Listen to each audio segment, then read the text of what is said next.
Hello everyone, welcome back to the channel. Hope you're doing well. Today you join me as we're just taking a quick journey down to BCA Bridgewater because I have bought an Audi RS5 quite cheaply, I think, and it looks really good. It's got lots of nice spec on it, it's a reasonable mileage, and it looks in quite good condition, which is why I decided I thought it would be quite a good car for stock with the new sort of things that we're stocking. But I am a little nervous, A, because it's a performance car, it's at auction, everyone will tell me that everything at auction is absolutely ruined.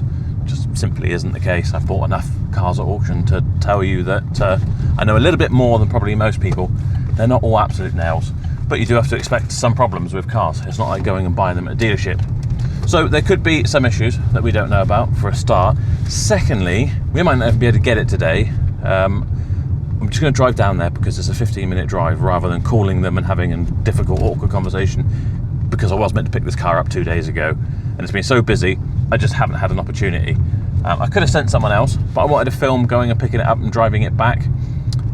So yeah, they might not let us take it, or they might have to pull it out. Normally what happens is they put the car in the car park for you for your allotted time, and then you come and collect it.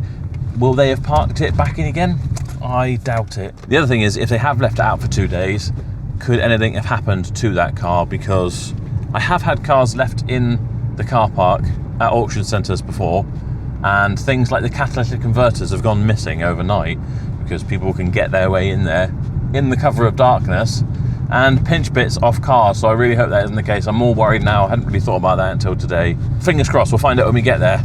The car could be put away again and they might pull it out for us after giving me a slap on the wrist. They might tell me I can't have it today and I'm going to have to make a load of irritating phone calls to people who are particularly uninterested in order to get it booked again. All my own fault, of course.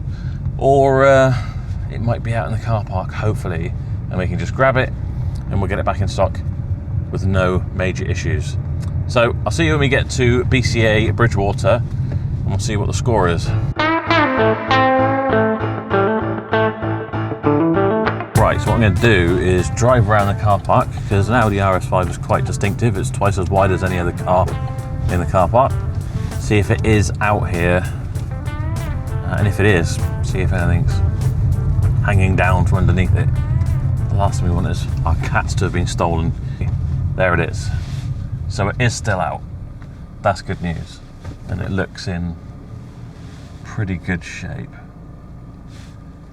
Amazing. I'm going to leave you here. I'm going to go and see if they will give me the keys, or if I'm in big trouble. Right, so luckily they did let us get it. We had to go into a different file because obviously it was a couple of days late.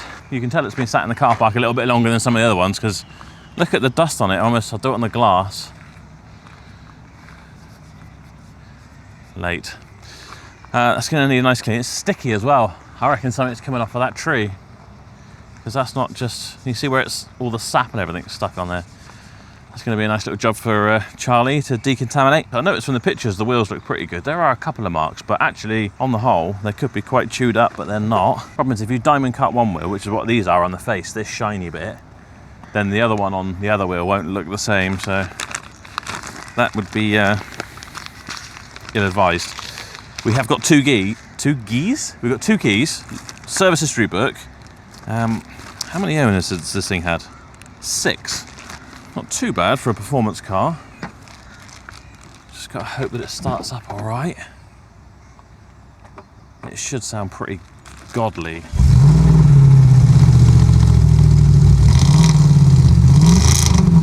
There we are. Sounds pretty good, doesn't it? For everyone who's going to complain about me revving it as soon as I started it, that was like 1500 RPM. Believe me, these things are pretty raucous. We have got 0 miles fuel range, so luckily there is a fuel station just there. We'll have to try and get it there cautiously.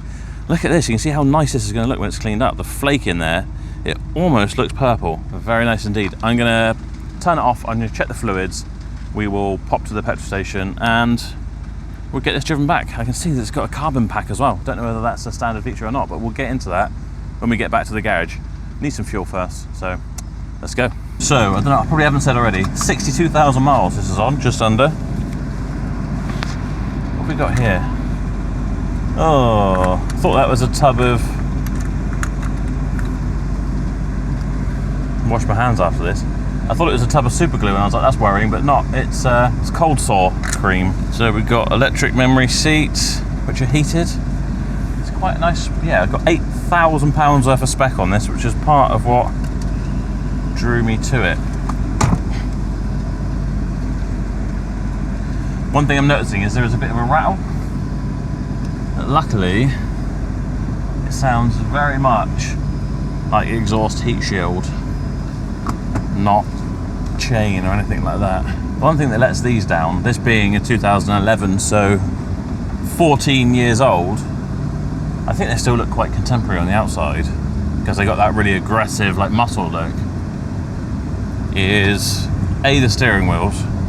They look like they've come out of a 1990s Audi A8, and the infotainment system isn't the best, but I'm sure you can get upgrades for both. Forgot how smooth these engines are. Really heavy steering. I mean, not so heavy that it feels like it's not working, but just heavier than I remember. This is German, so I would hazard a guess that the fuel cap is on the right hand side.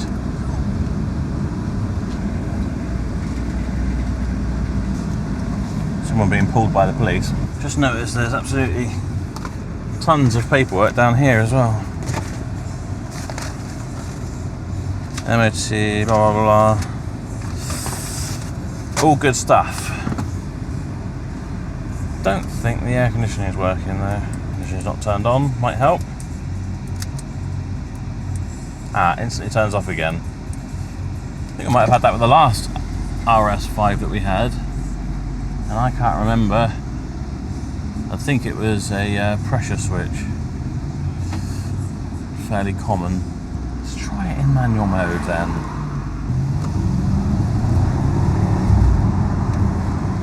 God, sounds good. I can't remember how we put this in. Here we are. Individual. Not had one actually. It must be a slightly different generation. So how? Oh, there we are. Dynamic. What I love about these being the 4.2 naturally aspirated V8 is it's just so much torque. So I just realised, obviously this is a 2011, this is an earlier generation than the last one which we had, which was a 2014, which I think is why the kind of like infotainment system's a bit different and why the drive mode selection's different than what I'm used to. Like I say, we have got carbon fibre stuff down here. Is that a genuine carbon pack? Yeah, I guess it is, because we've got it around the doors here as well, which is nice. I'm going to get back to the garage. When we do, I'll talk you through all the optional extras on this car and how much they were, and we'll have a better look around it. Right, so here we are back. The car drove pretty much faultlessly. The only thing that I can say is that I heard a bit of a rattle, but it was such a tinny sort of, it sounds like sheet aluminium. I'm fairly certain it's the exhaust heat shield rattling somewhere. So I think that's going to be a fairly minor fix, which is great news. Goes along with the fact that this car's been well looked after, it's low mileage and whatever. In fact, do you know what I'm going to do is a very quick vehicle score check on it. Then we'll talk about all the spec that's on this car and how much each of those options cost. So as always with vehicle score, it's the free check that will give you a score on your car from 1 to 999 based on its age, MOT, mileage history and all that sort of stuff. So we're just going to chuck in our registration, which is Sierra Whiskey 61 Lima Hotel Tango, and it's going to give us a score. Ours is 692 out of 999, which it says is good. Not bad at all for a 14-year-old car. We can look at specs, remind myself how many ponies this thing has under the bonnet. 450 horsepower, and like with a lot of these big V8s, the killer is the road tax, because it's £735. But if you're buying an Audi RS5 that probably does 20 miles per gallon, if you're sensible, you might not be too worried about that £700 tax bill. We can check everything on here from like the MOT history. I really like the mileage tracker, so you can see that the graph is always consistently going up and not dipping down, showing that it might have been clocked. It looks like we've only ever had a couple of failures. Let's see what the last one was. Suspension arm bush, upper suspension arm bush. So bushes, basically, which is fairly common. I think we did these on the other one that we had.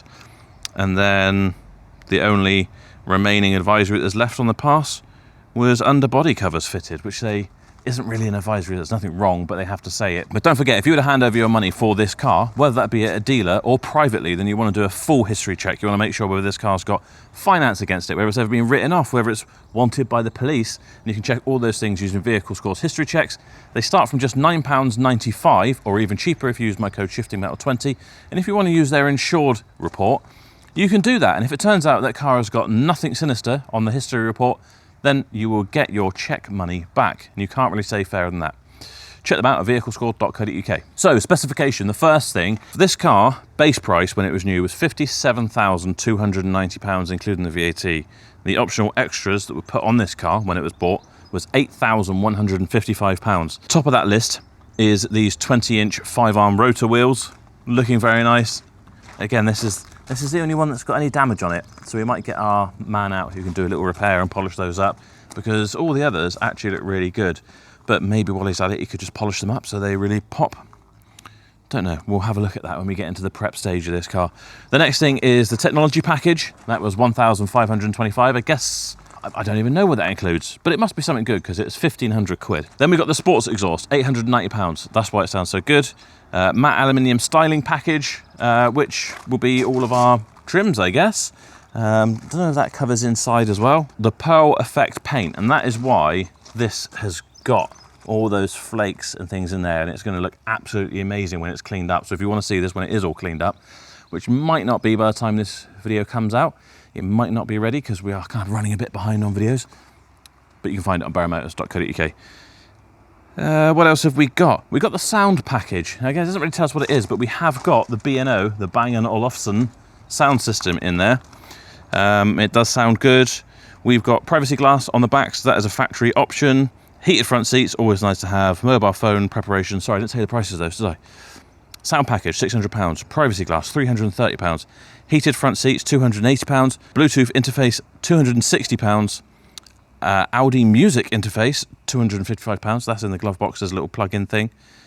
Auto dimming rear view mirror, very nice. £225. You want one of those? High beam assistant. That's good, isn't it? I wonder if that's when if it senses lights, it dips them down. I like that. That's £110. That seems cheap for what you get in comparison to a dimming mirror that's £225. Audi Hill Assist, £65. And then it's Panther black paint, but that was £0. But the Pearl Effect costs however much on top. Overall, I think this is going to look absolutely gorgeous, all cleaned up. I think it's going to fit in with our new stock profile. And assuming this video ends here, it was nothing major when it comes to that rattle. If this video extends, and it may well have been titled like I bought a broken car at auction, then it's a completely different story. But right now I'm staying optimistic and I think it's going to be okay. So that is it for this video. Thank you so much for coming along while we picked up this car. Don't forget, we have got just over there that BMW X5, which you can win for just £1 currently on feelgoodcompetitions.com. We've had the timing chain done. Ben Thompson took care of that, had the whole engine out, done a load of work on it. We've had the wheels diamond cut again. It's all been polished up. It's got a brand new MOT, serviced. The car is ready to go, and it's the X5 40D, so it absolutely flies. Don't forget, if you're looking to sell your car and you want to get the best price and make it hassle-free, then go to my car buying website, carsboughtformore.com.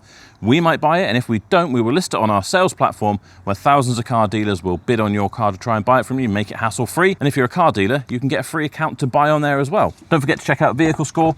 Don't forget, if you want any of our merchandise or any topped-on equipment, then check out our website, insideline.shop. That is it for this time.